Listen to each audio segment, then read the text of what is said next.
boa noite a todos e todas que estejam nos acompanhando. Daremos continuidade ao estudo do livro Estudo Aprofundado da Doutrina Espírita, livro 1, módulo 2, roteiro 16. Vamos tratar sobre a Epístola de Paulo aos Tessalonicenses. Como ideias principais, este livro indica: as duas epístolas dirigidas aos Tessalonicenses são consideradas os escritos mais antigos do Novo Testamento. Abrangem instruções para as comunidades cristãs recém-criadas. Epístolas aos Tessalonicenses. As duas epístolas dirigidas aos Tessalonicenses são consideradas os primeiros escritos de Paulo e também os mais antigos do Novo Testamento. Tessalônica, cidade litorânea, capital da Macedônia, na Grécia. Foi visitada por Paulo, Silas e Timóteo durante a segunda viagem missionária do apóstolo, Atos dos Apóstolos, 16 a 18. Após deixar Filipos, Paulo e seus companheiros passaram ali um tempo breve, mas longo o suficiente para ganhar vários convertidos entre judeus e gregos, que frequentavam a sinagoga e fundaram uma igreja. Segundo Lucas, a oposição forçou os missionários a partir precipitadamente. Eles seguiram para a Caia e trabalharam levemente em Atenas e depois por um longo período em Corinto. Foi durante este período que Timóteo fez a visita mencionada em 1 Tessalonicenses, capítulo 3, versículo 1 e 6, e que Paulo escreveu a primeira epístola, sem dúvida, de Corinto. As duas epístolas foram redigidas em linguagem simples, focalizando problemas surgidos na comunidade. Ainda na infância da fé, abraços com costumes e ideias do paganismo circundante, que ameaçavam penetrá-la. Revela o tipo de pregação usual na igreja primitiva, sermões que caracterizavam pela simplicidade e clareza, denominados prédica. Percebe-se, igualmente, que Paulo se encontrava na primeira fase de compreensão do Evangelho. O enfoque principal da primeira epístola é a futura vinda do Cristo, chamada de parúsia. Há indicações de que em Tessalonicenses não compreenderam o real sentido da ressurreição e a forma de como o Cristo poderia retornar. Daí a razão das explicações contidas nesta carta. Não há dúvida de que Paulo foi o seu autor. A segunda epístola suscita problemas para os quais não há respostas consensuais. Sua linguagem e conteúdo são suficientemente semelhantes aos de Tessalonicenses para indicar que se autentica. Foi provavelmente escrita não muito tempo depois da primeira epístola. A pungência da linguagem de Paulo pode sugerir também que ele próprio estava sendo alvo de ataque particular de pessoas de fora da igreja. Na parte final da carta, encontramos indícios de alguns membros da igreja. Estava vivendo na ociosidade à custa dos outros. Isso provocou forte censura de Paulo, que acreditava firmemente que os cristãos deviam trabalhar para o seu sustento. Síntese dos principais ensinos das epístolas de Paulo aos Tessalonicenses.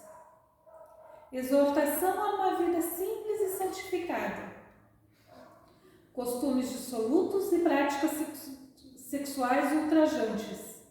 Incesto, por exemplo, foram os maiores desafios enfrentados por Paulo junto aos povos gentílicos. Eles se convertiam ao cristianismo, mas tinham dificuldades em abrir mão das práticas às quais estavam acostumados. Resulta o apóstolo lhes falarem com veemência. Finalmente, irmãos, vos rogamos e exortamos no Senhor Jesus, que assim como recebestes de nós, de que maneira convém andar e agradar a Deus, assim andai para que continueis a progredir cada vez mais. Porque vós bem sabeis que mandamentos vos temos dado pelo Senhor Jesus. Porque esta é a vontade de Deus, a vossa santificação, que vos abtenhais da prostituição, que cada um de vós saiba possuir o seu vaso em santificação e honra, não na paixão de concupiscência, como os gentios que nem conhecem a Deus. Ninguém oprima ou engane a seu irmão em negócio algum, porque o Senhor é vingador de todas estas coisas, como também antes vos dissemos e testificamos, porque não nos chamou Deus para a imundícia, mas para a santificação. 1 Tessalonicenses, capítulo 4, versículo de 1 a 7. Ressurreição do Cristo. Percebe-se que os habitantes da Tessalônica acreditavam que as pessoas mortas permaneciam dormindo, nada sabendo sobre a ressurreição, nem sobre a reencarnação. Ideias comuns que os demais gregos tinham informações, ainda que rudimentares. Não quero, porém, irmãos, que sejais ignorantes acerca dos que já dormem, para que não vos entristeçais como os demais, que não têm esperança. Porque se cremos que Jesus morreu e ressuscitou, assim também aos que em Jesus dormem, Deus os tornará a trazer com ele. Dizemo-nos, pois, isto pela palavra do Senhor, que nós, os que ficarmos vivos para a vinda do Senhor, não precederemos os que dormem. Porque o mesmo Senhor descerá do céu com alarido e com voz de arcanjo e com a trombeta de Deus, e os que morreram em Cristo ressuscitarão primeiro, depois nós, os que ficarmos vivos. Seremos arrebatados juntamente com eles nas nuvens, a encontrar o Senhor nos ares, e assim estaremos sempre com o Senhor. Portanto, consolai-vos uns aos outros com estas palavras. 1 Tessalonicenses, capítulo 4, versículo 13 e 18. A outra vinda do Cristo. Ora, irmãos, rogamo-vos pela vinda de nosso Senhor Jesus Cristo e pela nossa reunião com Ele, que não vos movais facilmente do vosso entendimento, nem vos perturbeis, quer por espírito, quer por palavra, quer por epístola, como se o dia de Cristo estivesse já perto. Não vos lembrais de que estas coisas vos dizia quando ainda estava convosco? Então, irmãos, estai firmes e retende as tradições que vos foram ensinadas, seja por palavra, seja por epístola nossa. E o próprio nosso Senhor Jesus Cristo, e nosso Deus e Pai, que nos amou e em graça nos deu uma eterna consolação e boa esperança. 2 Tessalonicenses, capítulo 2, versículo 1, 2, 5, 15 e 16. Dirigindo-se aos irmãos de Tessalônica, o apóstolo dos gentios rogou-lhes concurso em favor dos trabalhos evangélicos, para que o serviço do Senhor estivesse isento dos homens maus e dissolutos, justificando apelo com a declaração de que a fé não é de todos. Através das palavras de Paulo, percebe-se-lhe a certeza de que as criaturas perversas se aproximariam dos núcleos de trabalho cristianizante, que a malícia delas poderia causar-lhes prejuízos, e que era necessário mobilizar os recursos do espírito contra semelhante influência. O grande convertido, em poucas palavras, gravou advertência de valor infinito, porque, em verdade, a cor religiosa caracterizará a vestimenta exterior de comunidades inteiras, mas a fé será patrimônio somente daqueles que trabalham sem medir sacrifícios, por instalá-lo no santuário do próprio mundo íntimo. A rotulagem de cristianismo será exibida por qualquer pessoa. Todavia, a fé cristã revelar-se-á pura, incondicional e sublime em raros corações.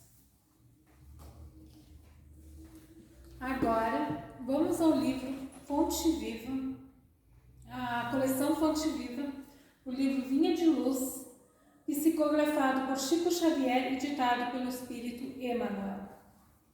Ao item 156, o vaso. Que cada um de vós saiba possuir o seu vaso em santificação e honra. Paulo, 1 Tessalonicenses, capítulo 4, versículo 4. A recomendação de Paulo de Tarso aos Tessalonicenses ainda se reveste de plena atualidade. O vaso da criatura é o corpo que lhe foi confiado. O homem comum, em sua falsa visão do caminho evolutivo, inadvertidamente procura saturá-lo de enfermidade, lama e sombras. Em toda parte, observam-se consequências funestas de semelhantes desvios. Aqui aparecem abusos da alimentação, além surgem excessos inconfessáveis. Existências numerosas esbarram no túmulo à maneira de veículos preciosos, atropelados ou esmagados pela imprevidência. Comentário sobre o primeiro parágrafo. Conforme o apóstolo Paulo de Tarso, nós devemos cuidar com muito esmero de nosso vaso, ou seja, nosso corpo, não o poluído com itens que se associam à perdição, ligados aos vícios, exageros e práticas não cristãs, ou seja, ao paganismo. Com que será que temos preenchido e ornamentado o vaso ao qual temos acesso, ou seja, o nosso corpo? Entretanto, não faltam recursos da bondade divina para que o patrimônio se mantenha íntegro nas mãos do beneficiário, que é a nossa alma imortal. A higiene, a temperança, a medicina preventiva, a disciplina jamais deverão ser esquecidas. O pai compassivo não se despreocupa das necessidades dos filhos, mas sim os próprios filhos é que menoscabam os valores que a sabedoria infinita lhes empresta por amor. Alguns superlotam o vaso sagrado com bebidas tóxicas e estonteantes. Transformam-no outros em máquina da gula carniceira, quando o não despedaçam nos choques do prazer delituoso. Comentário sobre o segundo parágrafo. Para Paulo, o essencial é que cuidemos de nossas almas, ou seja, espírito, que é imortal. Para isso, deveríamos tomar cuidado com o nosso proceder diante das ocorrências do dia a dia. Se nós desejamos santificar nossos vasos, ou seja, corpos, precisamos vigiar como nós tomamos nossas decisões, as quais irão determinar nossa felicidade ou não felicidade e daquilo que nos cerca. Em obedecer aos impositivos de equilíbrio na lei divina, reside a magnífica prova para todos os filhos da inteligência e da razão. Raros saem dela integralmente vitoriosos. A maioria espera milagres para exonerar-se dos compromissos assumidos, olvidando que o problema do resgate e do reajustamento compete a cada um. O melhor pai terrestre não conseguirá preservar o vaso dos filhos, senão transmitindo-lhe as diretrizes do reto proceder. Fora, pois, da lição da palavra e do exemplo, é imprescindível reconhecer que cada criatura deve saber possuir o próprio vaso em santificação e honra para Deus. Comentários sobre o terceiro parágrafo. Seguindo as orientações de Paulo de Tarso, com o reto proceder, nós estamos construindo um padrão de vida digno da vivência com Jesus. Devemos tomar todo o cuidado possível para alcançarmos a justificação com Jesus e darmos um bom exemplo. Cabe a nós a decisão de como serão nossos dias vindouros, com ou sem Jesus no coração. Boa noite. Boa noite.